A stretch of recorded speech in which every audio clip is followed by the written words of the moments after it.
Hey, it's Central Valley Business. I'm your host, Steve Walling. My guest for this segment is Pete Romero, and we're going to talk about a couple really interesting things.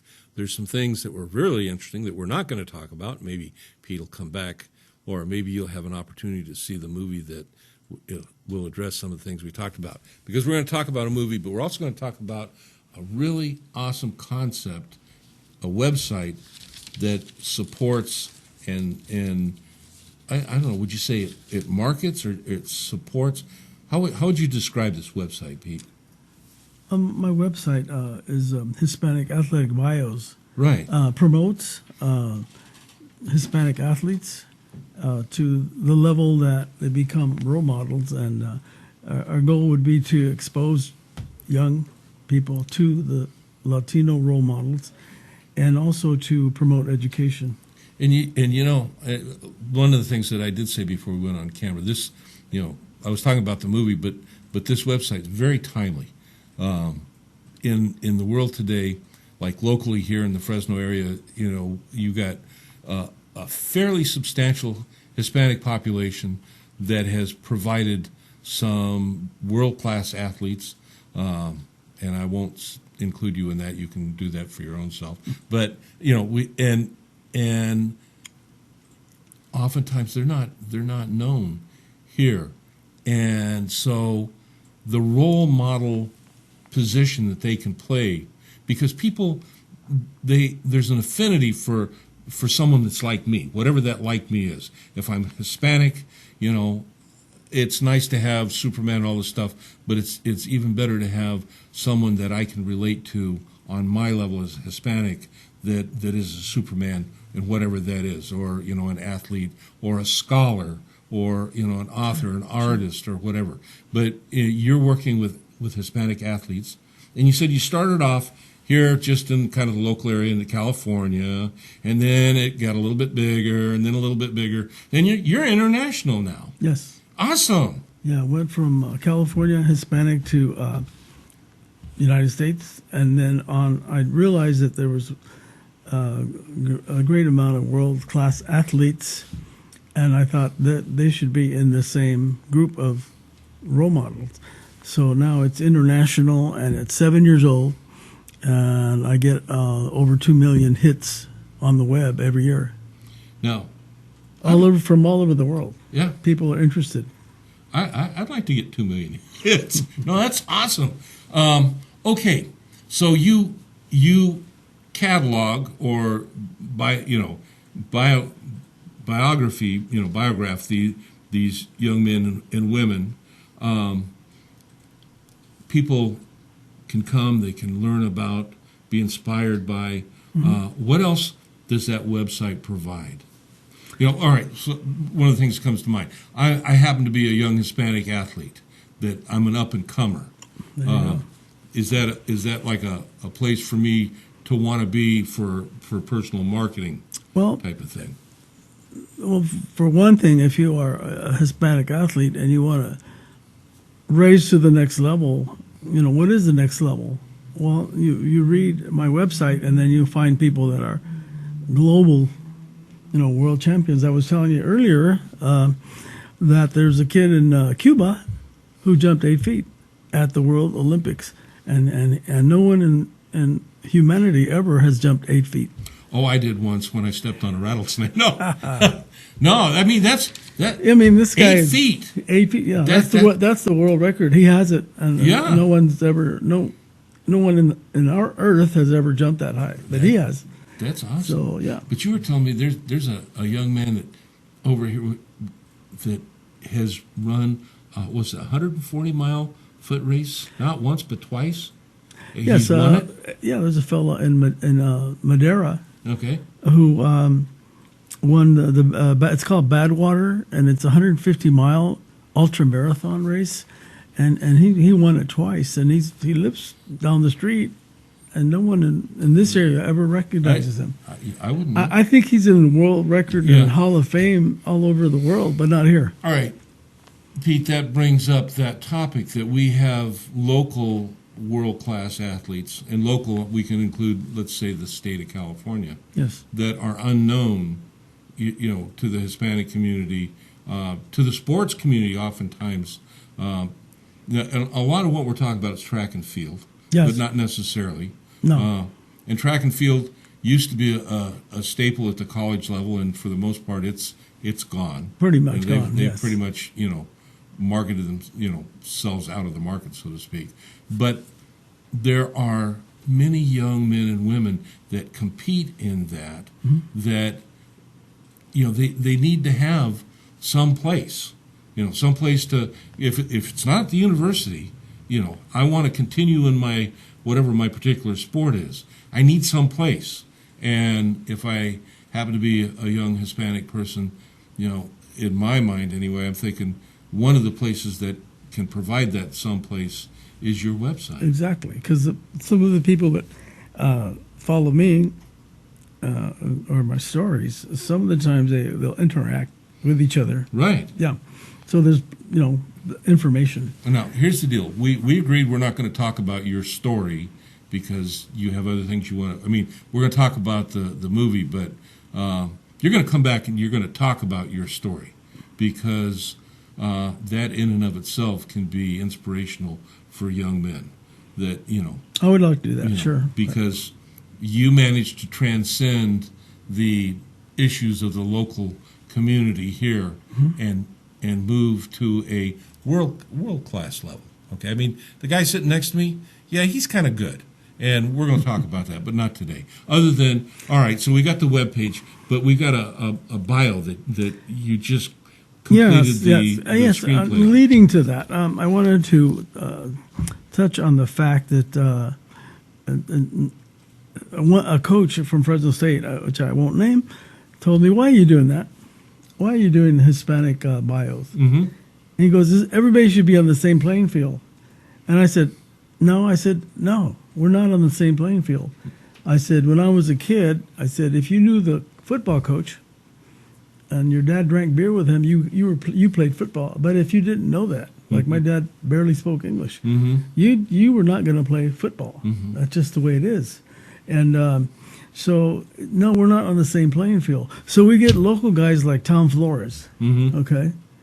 And he should be on not only on the local playing field, he should be above, like, Hall of Fame, right? Yeah. He's not. He's not. No. This guy is the assistant to Hank Stram, who coached the Chiefs to a Super Bowl. Right. And his offensive coordinator was Tom Flores. Right. He got a ring. Yeah. Okay, he goes to Madden, Oakland. Oakland Raiders win 2 Super Bowls, and he was the offensive coordinator. So he's got 3 rings. And then he goes to L.A. when Oakland moved to L.A., and he won 2 Super Bowls. He has 5 Super Bowl rings. He is not a member of the Hall of Fame. The NFL Hall of Fame, for some reason, doesn't think he's that good. I don't know what the reason is. Okay, Jim Plunkett. Yeah. Jim Plunkett was went to Stanford. Right. Outstanding. How about Heisman Trophy?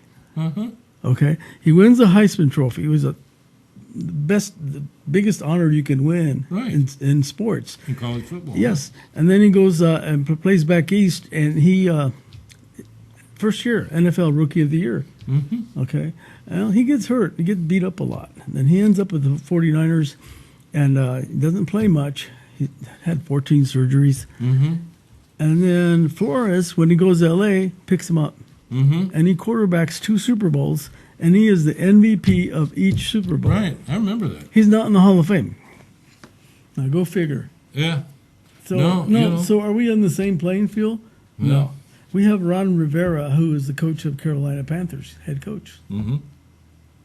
One in the NFL. Okay. And then we have, let's see, University of Las Vegas just picked up a guy, outstanding fella, and he's, I had him in my notes, but yeah, his name is Marcos Arroyo. He's a University of Las Vegas head football coach. So we do have some people moving up, but not that many, and we do have a lot of outstanding. Historically, we've had a lot of NFL. Hall of Fame people, and baseball, and no, that's another sport. And baseball, 43% of the people playing are Latinos, almost half. Mm-hmm. Yeah, and they come from all over. Yes, they do. Yeah. So okay, so that All right. that allows us to go into my bio, Right. personal bio. Yeah. And so you put together this movie that now you were telling me, and we'll make this kind of short, that you came from Mexico into Texas, El Paso, right? El Paso, yes. Okay. And you went from an immigrant boy that couldn't speak English, that you had some issues. From that, you went to the movie ends. You are the coach, Yes. right?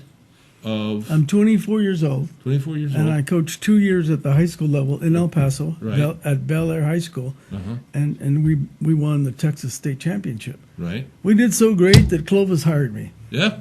How's that? and brought you back. Brought me back. You grew up, or you spent some time in Reedley. Yeah, I was a Reedley boy. Yeah. Grew up in Reedley, homebred Reedley, a pirate. Yeah. Oh, there you go.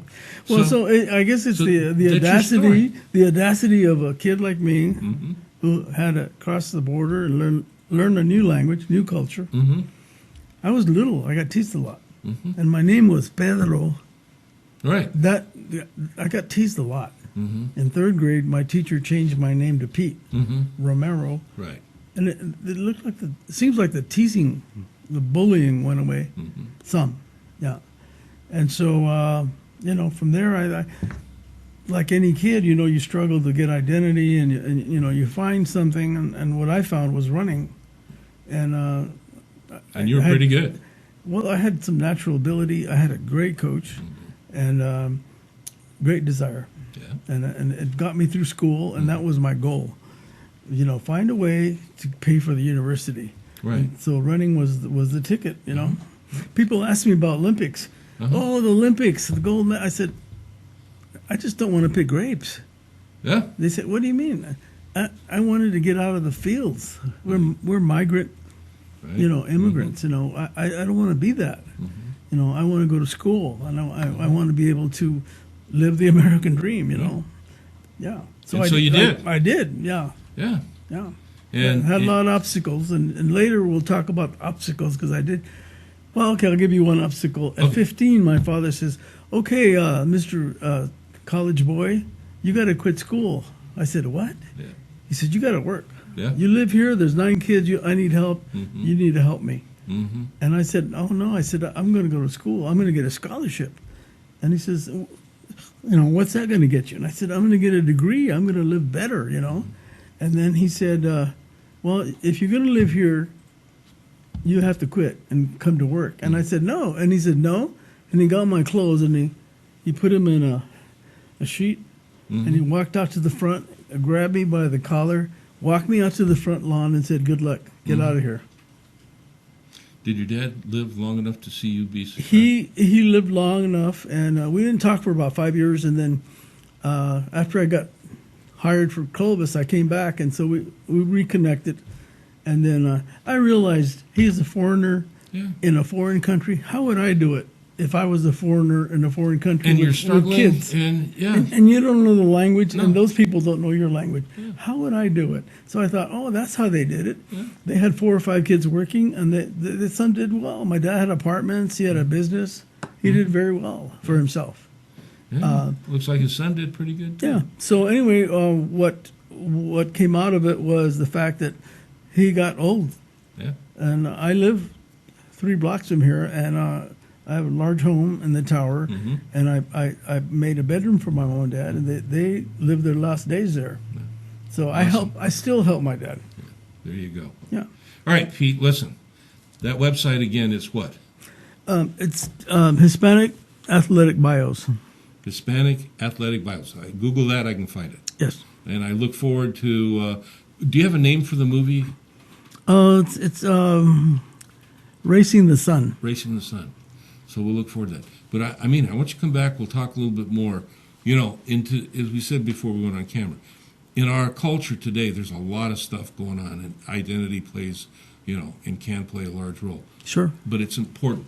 You talk about your dad, the consciousness he had, having a lot of kids to help, support the family, Sure. the need to support the family. That's cultural, Yes. and but the next That's generation, religious also. yeah, in the next generation, and they change, and Oh, yeah. and in generations beyond. I appreciate a lot of what you're doing. I think that's great. Thank There's you. a lot of Thank young, you for having a me. lot of young men and women that I hope will, one, see the movie, and two, find your website, because I got a call from, of all people in the whole world, coach from McFarland. really, And he called me and he said, want to talk? We talked. He has a banquet coming up in April, and he wanted me to be the head speaker yeah, of his banquet. And I was like, whoa. Coach Okay. Blanco, Coach White Mhm. from there McFarland. you go. Yeah. Okay, So I was glad. that'll be a good one. I'd be glad to do it. Yeah. There you go. Well, thanks again for being here, Pete. Thank you. Look for his webpage. Look for his bio. It's coming out, and I'll see you when we come back.